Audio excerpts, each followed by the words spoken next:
جو گوشت سرکاری ریٹ سے زیادہ قیمت ریٹ پہ دے رہے ہیں، غریب لوگوں کا وس میں صرف اس ٹائم مینس کہ یہ بڑا گوشت خرید سکتے ہیں، وہ بھی یہ دکاندار لوگ ہم جتنا بھی ریٹ زیادہ دیتے یہ اس سے 100 روپے یا 50 روپے زیادہ بیچتے ہیں۔ یار یہ دکانیں ہمیں کمپلین ملی تھی ڈی سی آفس میں کنٹرول روم پہ کہ یہاں پہ ریٹ 650 680 کے حساب سے مل رہا ہے، جبکہ ہم نے ایک پرائیویٹ بندے مثال کے طور ایک بندے کو پلانٹ کر کے بھیجا ہے کہ آپ ریٹ چیک کر لیں، کیونکہ ہمیں تو یہ لوگ پہچانتے ہیں، ہم لوگ اپنے گن مین کو یا ہم لوگ آتے ہیں تو ہمیں یہ سرکاری ریٹ بتاتے ہیں۔ میں نے کوئی تھرڈ پارٹی کا ذریعہ بندہ پرائیویٹ بندہ یا کسی دوست کو یا کسی تھرڈ بندے کو بھیج دیتا ہوں کہ وہاں پہ کیا ریٹ صحیح ہے، وہ پیسے دے کے میں تو خرید لوں، پھر اس کے بعد میں آتا ہوں کہ جس دکان نے زیادہ ریٹ دیا ہو اس کو میں سیل کر دیتا ہوں، ان کو جرمانہ آگے بھی کل ڈبل روڈ پہ کیے ہیں، آج اسی ایریا کا ہے،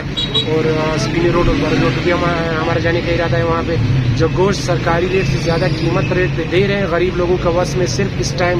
مینس کہ یہ بڑا گوشت خرید سکتے ہیں، وہ بھی یہ دکاندار لوگ ہم جتنا بھی ریٹ زیادہ دیتے یہ اس سے 100 روپے یا 50 روپے زیادہ بیچتے ہیں۔ ہم لوگوں نے جو ریٹ سرکاری دیا تھا پچھلے سال 380 اور 480 کا، یہ لوگ 550 کا بیچ رہے ہیں۔ ابھی ہم نے 580 کا اور 480 کا کر دیا تو یہ لوگ اس سے 650 اور 580 کا 100 روپے یہ اپنی مرضی سے اوپر جاتے ہیں۔ یہ لوگ سرکاری لوگ کی یہ فالو نہیں کریں گے، جب فالو نہیں کریں گے تو ہم لوگ ان کو چالان بھی کریں گے، جیل بھی بھیجیں گے۔ ابھی بھی میں نے ایک بندہ اریسٹ کیا ہوا ہے، گاڑی کے پیچھے بٹھایا ہوا ہے، چلو اس بات جیل بھیجیں گے۔